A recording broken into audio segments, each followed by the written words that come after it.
pro guitarist here, so you're in no trouble.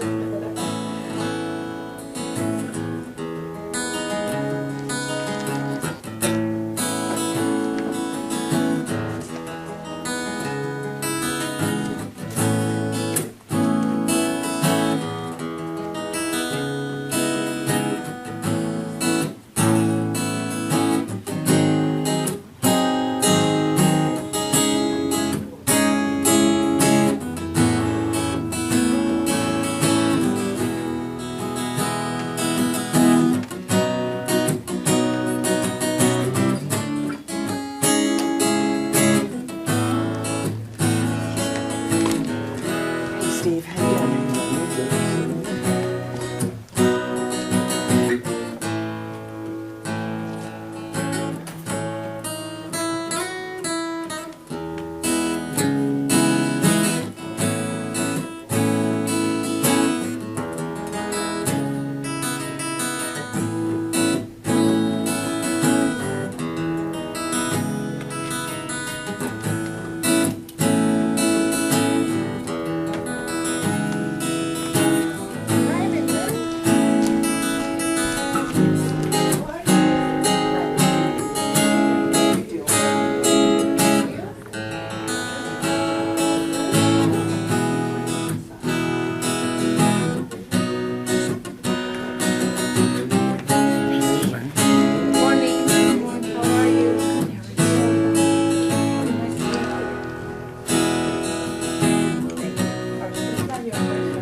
For getting that going. I'd like to welcome everybody to the People's Church of Divine Prophecy. This is our 3rd anniversary of being here. Thanks to all of you.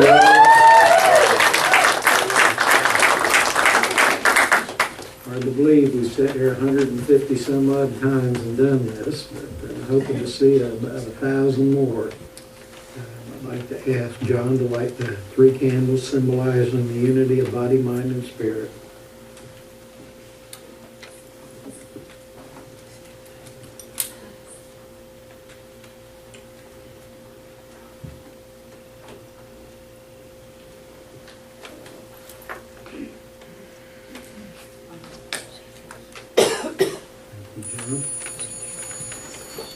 Please stand for the opening prayer and remain standing for the close prayer. Dear Father God, we give thanks for this moment in time. Drawn here by our love and hope, may we find what we seek. May we give as we receive, and will we feel your divine love in all. Amen. Amen. The next portion is a reading by the pastor where I speak about something that's happened to me in the past week, and I put it into a spiritual perspective through a philosophy or belief I'm trying to embrace in my life. And a lot of what I've been trying to embrace this past week is a lot of financial challenges and a lot of difficult challenges personally, in the way that I meditated on that. And I thought about how this church has unfolded by everybody's efforts, by everybody's kindness, by the individual love of everybody that's come here. And that's how we progress through our lives. Rather than focusing on the difficulties or the things that may not work, you focus on the things that will. Because there's always going to be things that won't work, and there's always going to be things that challenge your faith. And if you allow those to take hold, they're hard to get out of. I said once before that worry is a thin stream that runs through the mind, and if unchecked, it becomes a raging torrent into which all thought flows. So it all begins within our minds and our connection to God and our belief in ourselves and the God of our understanding. And I know that in my life there's been times where I spent weeks or months struggling with things until I finally just decided to stop thinking about it and shut it off. And in the silence is when God comes and talks to you. You have to find a moment of silence to allow that peace to be what you feel and what you choose to embrace in your life. And this peace is not always a solution ringing from above or the answer to what you're trying to do. What it is a resetting of your mind towards peace and hope. And just embracing the concept of peace and hope in your life without focusing on individual things will cause your mind to begin to think of other things, other ways to see things.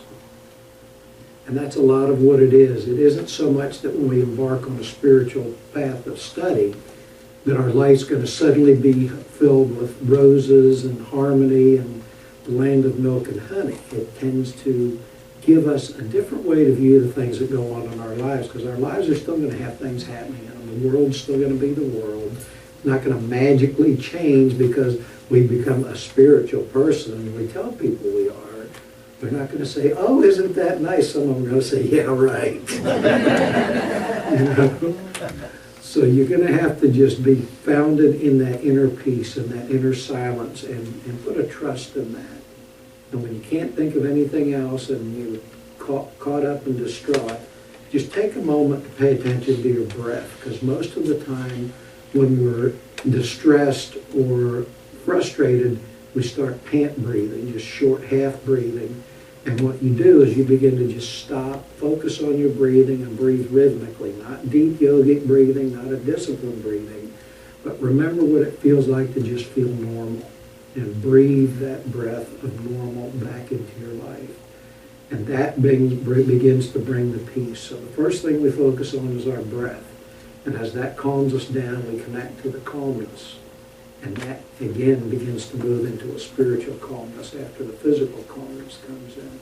And it's as simple as that, just a rhythmic breathing, a timeout. We put ourselves into a timeout, and we back off for a moment and give that presence of God to be known in our lives. And that's how we do it. Breathing, relaxing, and allowing that sense of peace to come in the moment of distress. It's our choice. We can do it or not do it. And sometimes it's hard to remember to do it, but it's as simple as that. I want to take this moment to thank everybody, whether it's your first time here, your 10th time here, or your 100th time here, for all the love and care you've given to this church, for the hopes that you bring here.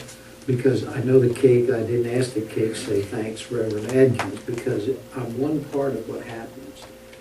A congregation is a three-legged stool. It's the music, the word, and the people. Each part is as important as the other. So whether it's your first time or your 100th time, every time counts, every thought counts, every hope counts. So I thank you all for coming, giving your hopes, your love, and your joys to this place. The next portion of the service is the healing portion. And I'd like to ask the healers to take a position behind the chairs. That would be Judy, Kathy, and Marty.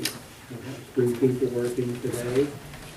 The way this works is Ashkhen's going to lead us in a guided meditation during the healing. You'll hear a chime like this during the meditation, and that means that a healing chair has come open, so you can have your eyes closed and you can enjoy the meditation and you can still enjoy the spiritual healing that goes on. I'd like to ask Ashkhen to come up now. When there is no tension or any stress on your physical body, feet straight on the ground, palms up in your laps. Just sit relaxed. Close your eyes. Take in a few deep breaths. Inhale and exhale.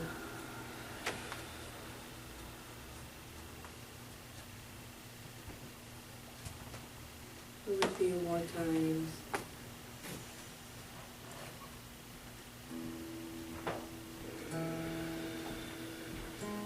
With your exhale, let go of the tension in your physical body. If there is any discomfort. With your exhale, just breathe it out. Let it go.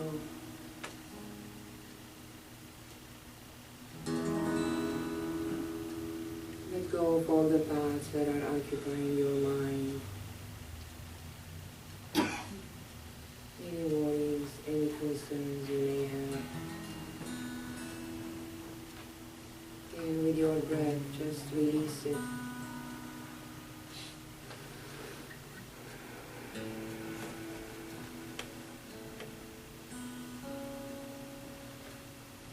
Bring your focus and your awareness to your breath.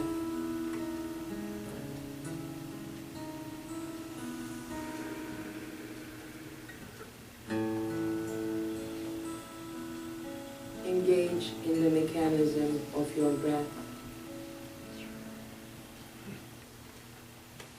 While you breathe in and out,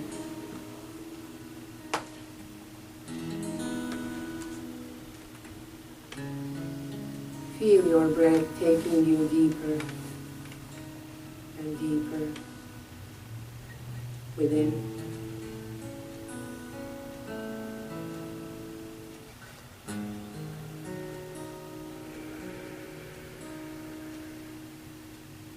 And connecting you this peaceful presence that is within.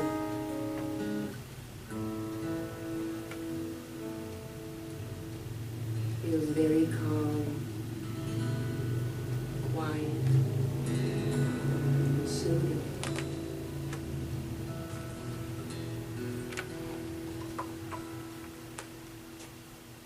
While you are breathing gently, repeat to yourself quietly, I am at peace within and without.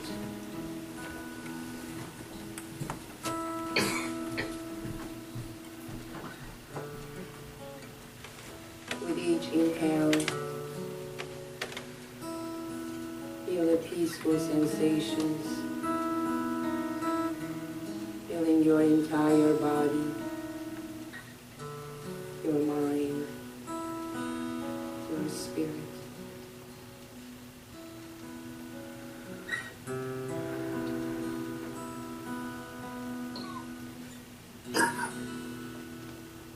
Just engage with the rhythm of your breath.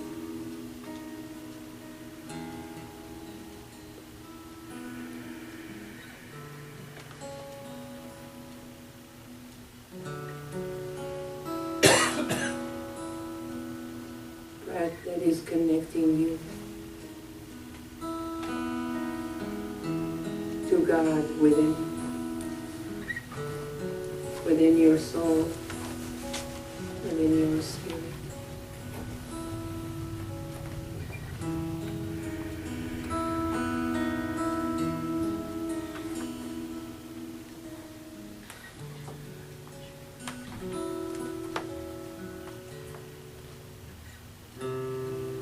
Feel the calmness, the quietness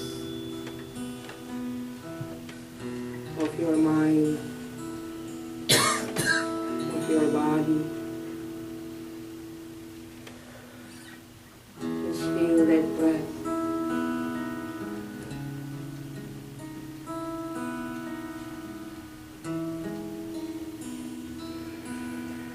Feel your body breathing peacefully.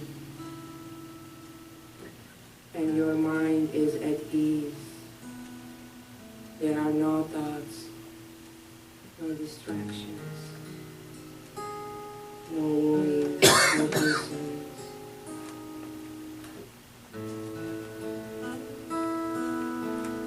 It's just your breath. It has become one with the breath of God.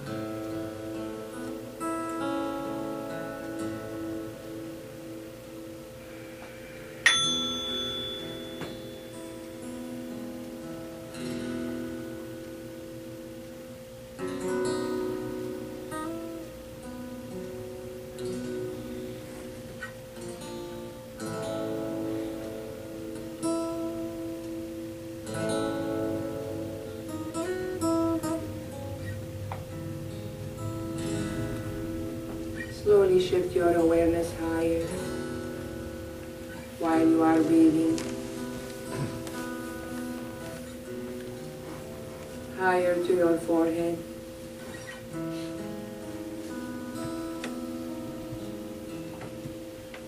Become aware of your spirit eye, your third eye in the center of your forehead.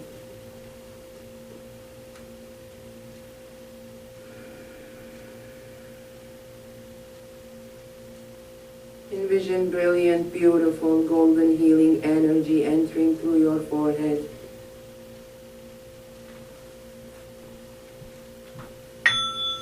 Spreading gently in and around your head.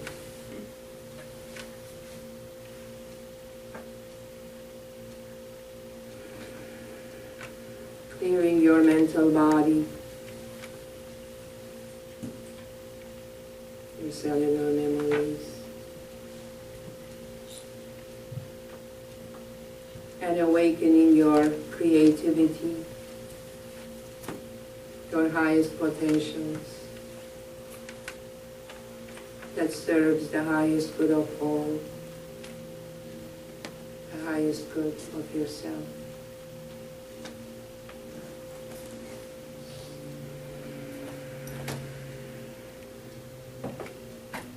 Feel this golden healing energy moving down to your throat,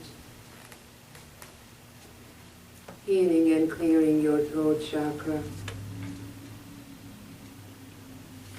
enabling you to speak your divine truth.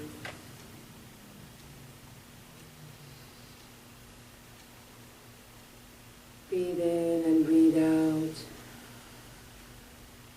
Feel the energy moving down to your shoulders, extending to your arms, to your hands.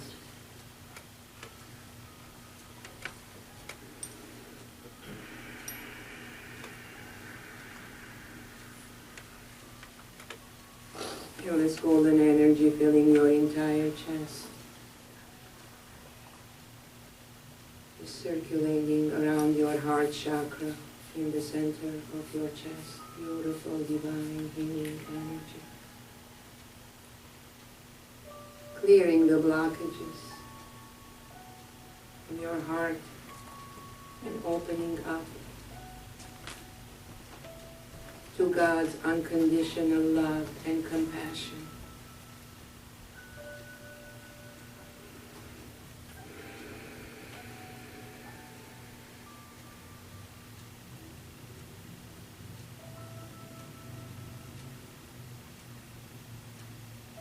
Feel the energy circulating in and around your body, going around your lower chakras, healing and clearing the blockages,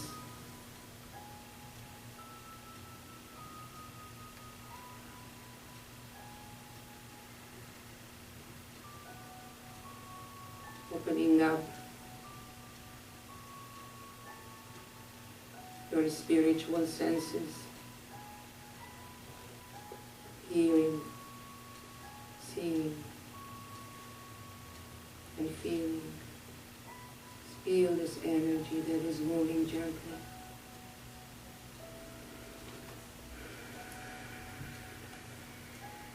Gently down to your lower body,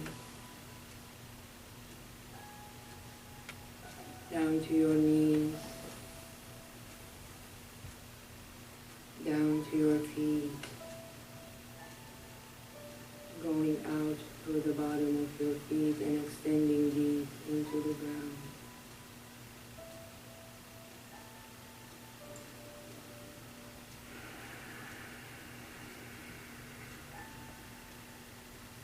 Anchoring you to the earth.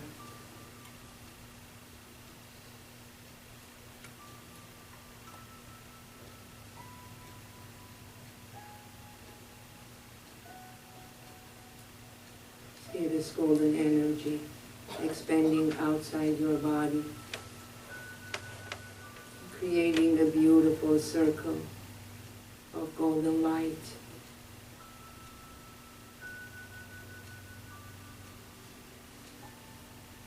See yourself inside this beautiful golden light.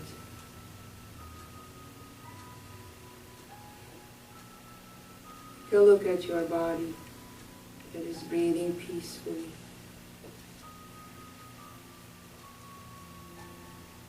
Within this light.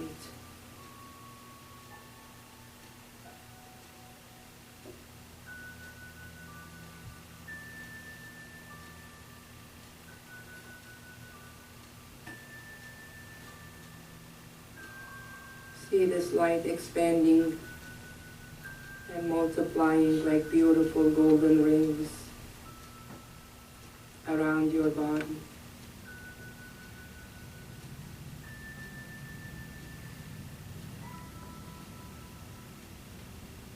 As it replicates, it multiplies and generates more light.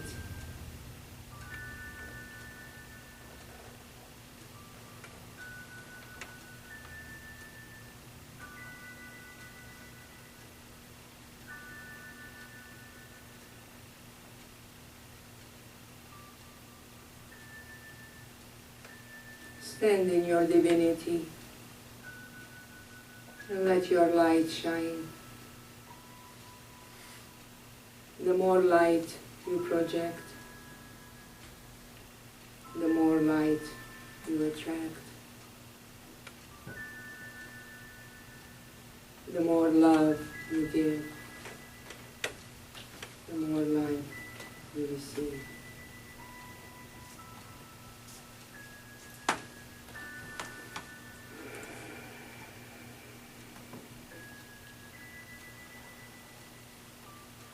Feel yourself, you'll become one with the light of God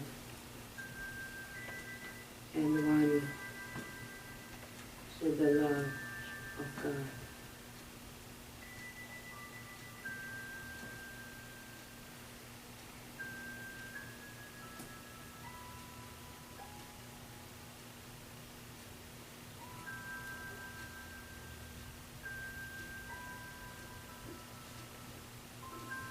Say to yourself, I am the light of God that never fails. I am the love of God that never ends.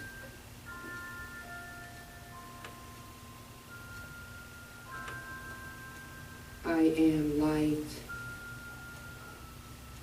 I am love.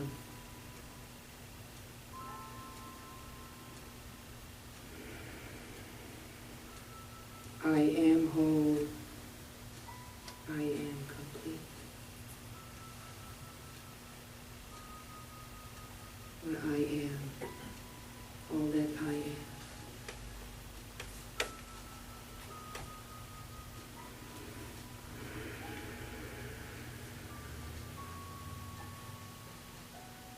So it is. Let this beautiful vision of yourself surrounded with light imprint in your consciousness, and your awareness. This light is always part of you, within you and around you. Be the light that you are, and be the love that you are, now and always.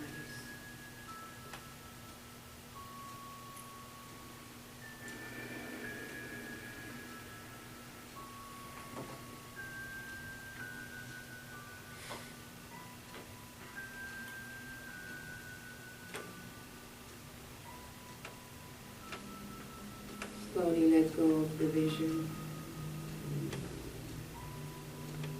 Start coming back to your physical body. Become aware of your physical senses.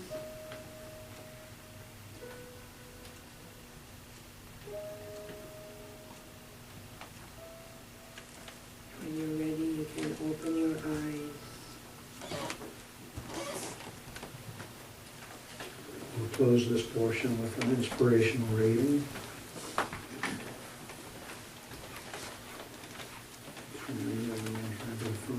Suits. I believe that life is a school in which I must learn spiritual things. I must trust in God and He will teach me. I must listen to God and He will speak through my mind. I must commune with Him in spite of all oppositions and every obstacle. There will be days when I will hear no voice in my mind and when there will be no touch from the intimate heart-to-heart communion. But if I persist and make life a habit of schooling my mind to touch in with spiritual things, God will be revealed to me in many ways. Amen. The next portion of the service is the inspirational lectures. We have someone speaking here for their first time, someone who I've known for quite a while, her and her husband. Reverend Jonella Bachman is very warm with how she presents herself. She's been around quite a while, done a lot of things. Is married, has twin sons, a granddaughter, is a 2-time cancer survivor, a state-certified contractor, and area governor of Toastmasters International, and consistently owned and managed several businesses for over 34 years.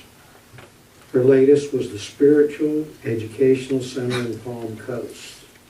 She's also a very gifted medium. Her and her husband Dave do what's called a dual pairing, which they will do at 2 o'clock here today, and they'll do a demonstration of that at the end of the service. We're going to welcome Reverend Jonella Bachman now.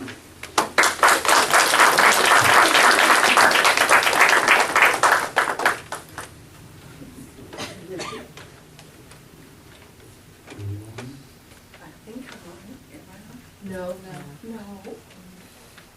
That's all right. My David is good as other things.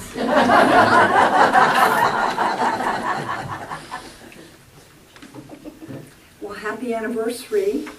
I'm excited to see so many people here. This is the most exciting thing. She's not as pretty as she used to be, and yes, she's slower too. Be careful to judge. Test what you think. She may be your call in a blink. Her mornings are early, her touch is still soft. Her old shape will now make you smile. But long days she can still outrun you, just humming along every mile. How often do we look at somebody and in that brief moment we form an opinion about who they are, what they do, what their habits might be, all of those things, and we're never quite really sure if our opinion is right or not. When we're young, we begin forming those opinions, views of what life should look like. We begin with ourselves. Some of you have heard me talk about my granddaughter. She'll be 5 in August. She's my heart. From the time she could start making noises, she started deciding what she should wear, what music she would like to listen to, who she would like to be held by and who not. Now, at the age of 4, that's really cute. But at some point in our lives, all of a sudden, the cuteness of that wears out. And someone else's opinion intruding upon ours becomes a little outrageous. And it's not a pretty sight at all. And the more we live with one another, the more we think that, in general, people out there aren't simply quite right. Present company excluded, of course. My mother used to say, everyone is crazy except me and thee. And sometimes I wonder about thee. It takes a lot of years under our belt before we finally learn to realize that we might be one of those people that should maybe hold back a little bit with our opinions or the things that we want to present in life. It takes a lot to figure out that sometimes that we too still have a lot of learning to do. There's an old Up With People poem that says, things would be different if they were more like me. The problem is they are. One of the things that David and I like to do is we like to go sit on a bench somewhere. We don't really care where that bench is. We'll go to a mall, we go to a park, we'll go to the beach. We just don't really care, but we love people watching. We all do things differently. We all do the same things differently. We walk differently. We communicate with each other differently. We pick things up off of the ground differently. We eat differently, thank goodness sometimes. We do all kinds of things differently. And sometimes we're even able to say to each other, I never thought about doing it that way. Maybe I could do it that way. There's something to be learned from each of us. It doesn't matter how old we are. It doesn't matter how young we are. If we pay good attention to each other, we can learn something that will benefit our own lives. The trick is to learn how to listen and watch. We're usually so busy in our own journey that we don't have time to learn from each other. Even families now stay so busy that that good quality time that sits them down at a dinner table so they can learn from each other is difficult to come by. They have to fight for that time. It seems we've lost something in the translation of encouraging each other. Somehow it's more, what's wrong with him? So I can look better. I had the privilege this week of listening to a motivational speaker named Shawn Achor. He was speaking about the scientific studies of positive psychology. It's a mouthful, but it was really interesting to listen to him. What he had pointed out in his talk was that if we go into a classroom and ask, how fast can a child learn in a specific situation, that scientists will rearrange that to say, how fast does it take the average child to learn to read? He continues to say that we're doing everything we can to eliminate the outcasts and the weirdos and the outliers. Whether they're above average or below average, we're doing everything we can to make all of us just average. We're no longer teaching excellence. We're teaching that your uniqueness doesn't really count, but rather how good can you do what everyone else does. And if we continue to study what average does, we will remain merely average. I learned in a seminar once that the enemy of excellence in America is that we all have it so good. Everybody, almost everybody in America has a roof over their head, a television or two in their home, a car in their driveway, and food in their belly. And if you have all of those needs met, almost in America it's so good that we have to really fight for excellence.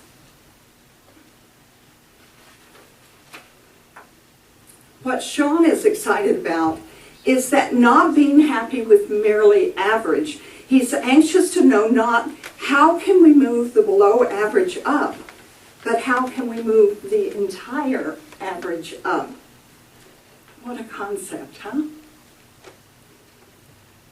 When I was young, we were very poor. I think they call it dirt poor.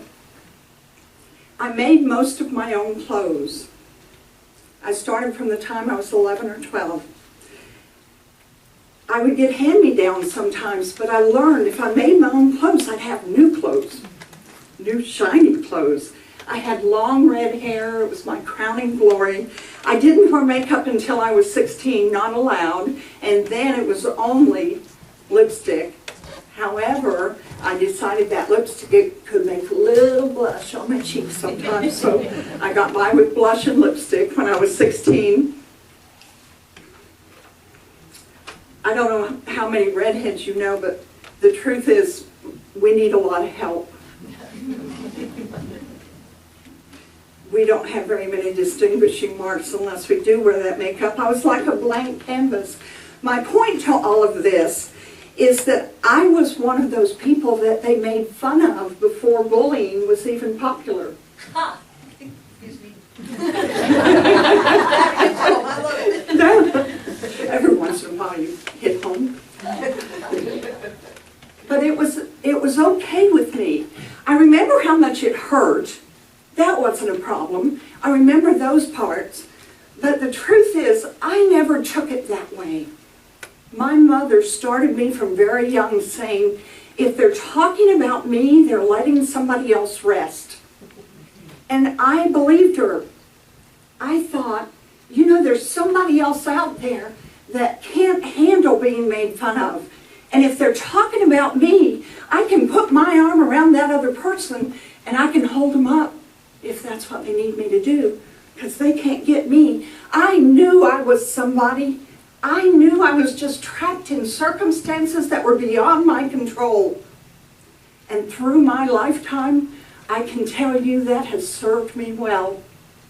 Steve mentioned that I'm a 2-time cancer survivor. I can tell you, ladies and gentlemen, when you're in the middle of the garbage, if you know that you're just trapped in those circumstances that are beyond your control, you can do it. You can handle it. They can't get you. You're all you've got. You don't need anything else to hold you up. You're all you've got. You and your God, you are the most precious child of the universe. And your God can give you the strength to figure that out.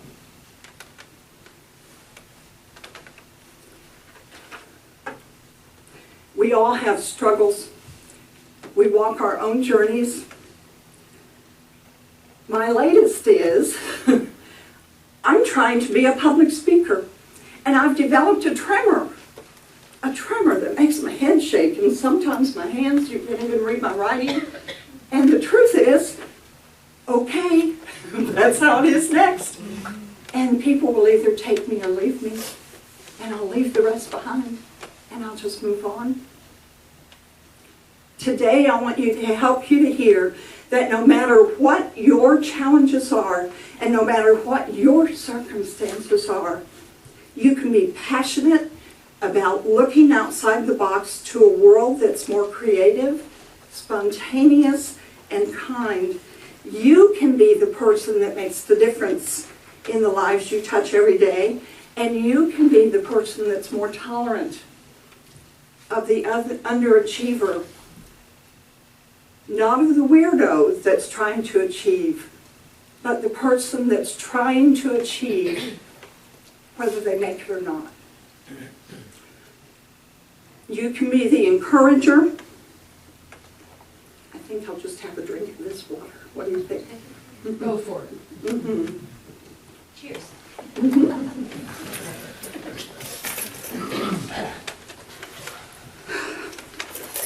You can be the encourager of the one that thinks or looks different. And if you're the one that thinks or looks different, wear it with great pride. Just be careful you don't become one of those outrageous people. Embrace your uniqueness. Learn to laugh at yourself. Forget those others who don't have anything better to do. Once again, my mom comes through to tell me, if they're talking about me, they're talking about someone else. Enjoy yourself. We've all been inspired by the 12-year-olds that take on bullying, or the 7-year-olds that take on hunger, or the 6-year-olds that write letters to the soldiers because they think that everyone should have a letter like their daddy gets. Use those little bits of inspiration in your life to move forward as your source of strength, with one gift of inspiration at a time.